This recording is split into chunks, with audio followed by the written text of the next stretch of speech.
How could nirvana be both existent and non-existent? These two cannot be in the same place. Like light and darkness. This verse simply sums up the results of the previous three. There is simply no way to avoid manifest contradiction if one takes this horn of the tetralemma. Nagarjuna now considers the final possibility that nirvana is neither existent nor non-existent. 1. 15. Nirvana is said to be neither existent nor non-existent. If the existent and the non-existent were established, this would be established. But this can't be so either. For really to assert this as the nature of nirvana would be to suppose that both of these possibilities made sense with respect to it, but that neither happened to be realized. But it makes no sense for nirvana to exist.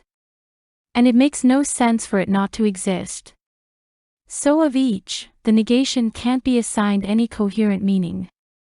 And conjoining two pieces of nonsense only yields further nonsense. 16. If nirvana is neither existent nor non-existent, then by whom is it expounded, neither existent nor non-existent? If this could be coherently asserted, it would have to be asserted either by one in nirvana or one not. But, as is emphasized in the next verse, this has never been asserted by anyone certifiably in nirvana. And if it is asserted by someone in samsara, we have no particular reason to believe it. 17. Having passed into nirvana, the victorious conqueror is neither said to be existent, nor said to be non-existent. Neither both nor neither are said. 18. So, when the victorious one abides, he is neither said to be existent, nor said to be non-existent. Neither both nor neither are said. None of the four tetralemma possibilities can be asserted.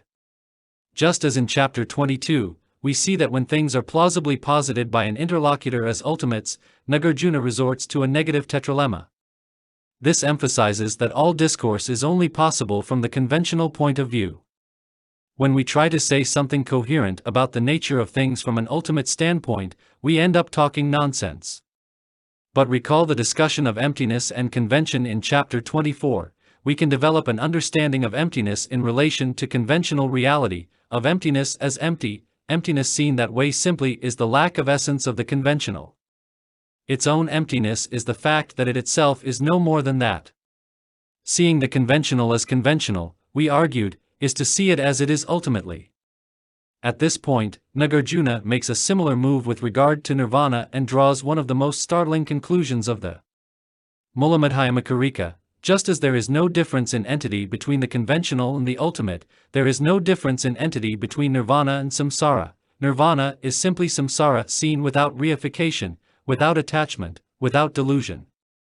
The reason that we cannot say anything about nirvana as an independent, non-samsaric entity, then, is not that it is such an entity, but that it is ineffable and unknowable. Rather it is because it is only samsara seen as it is, just as emptiness is just the conventional seen as it is. 19. There is not the slightest difference between cyclic existence and nirvana. There is not the slightest difference between nirvana and cyclic existence. 20. Whatever is the limit of nirvana, that is the limit of cyclic existence. There is not even the slightest difference between them, or even the subtlest thing.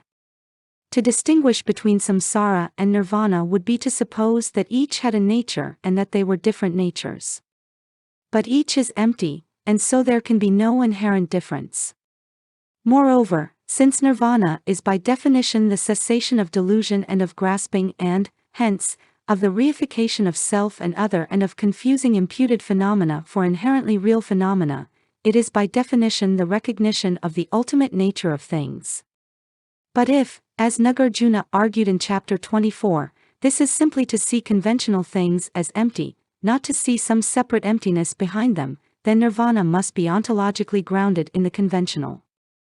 To be in samsara is to see things as they appear to deluded consciousness and to interact with them accordingly.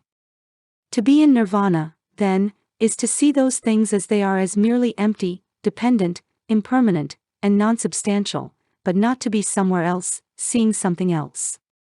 Another way of distinguishing between Simone perceived Sarah and Nirvana is to think of them somehow as different places, as earth and heaven are often conceived in Western religious traditions, and then to think that upon attaining nirvana one leaves this place, disappears and goes there.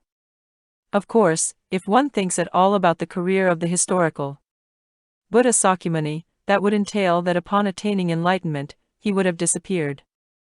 This would make something of a hash of the Buddhist canon. But Nagarjuna is emphasizing that nirvana is not someplace else. It is a way of being here. Here is another way to put the somewhat paradoxical point. Nagarjuna surely thinks that in nirvana, unlike samsara, one perceives emptiness and not entities, one perceives the ultimate truth and not the conventional truth. But emptiness is only the emptiness of all entities, and the ultimate truth is merely the essenceless essence of those conventional things. So nirvana is only samsara experienced as a Buddha experiences it. It is the person who enters nirvana, but as a state of being, not as a place to be. 21. Views that after cessation there is a limit, etc., and that it is permanent, etc. Depend upon nirvana, the final limit, and the prior limit.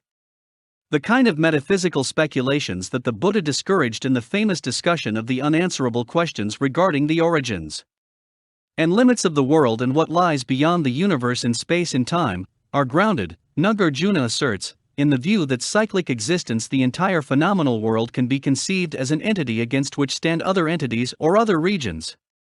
This is the same kind of picture that motivates the view that nirvana is someplace or something beyond cyclic existence, or that nirvana is bounded or eternal. But there is no vantage point from which the universe is one place among many. That is why talking about what lies beyond it is nonsense, and why reifying or characterizing nirvana temporally is one example of that nonsense. 22. Since all existents are empty, what is finite or infinite? What is finite and infinite? What is neither finite nor infinite? 23. What is identical and what is different?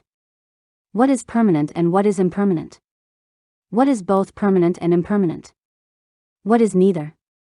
Again, Nagarjuna uses negative tetralemmas to emphasize that while of conventional entities a good deal can be said, so long as we take the predications to be asserted in a conventional, relative sense, the moment we try to conceive of things as they are ultimately, as empty, such assertion has to stop. That is not, again, to say that things are non-empty. Far from it. But it is to say that literal description applies only within the bounds of conception, and that attempts to develop a metaphysics of the ultimate are doomed. 24. The pacification of all objectification and the pacification of illusion. No dharma was taught by the Buddha at any time, in any place, to any person. In many Buddhist teachings, many conventional phenomena are described and are subjected to analysis, including the mind, mental phenomena, and a wide range of external phenomena. But this is always a conventional analysis intended to demonstrate the emptiness of these phenomena, their impermanent character, and so forth, for soteriological purposes. The goal is to dispel illusion and to end deluded ontological fabrication in the various epistemological, psychological, and moral ills Nagarjuna has argued are grounded therein.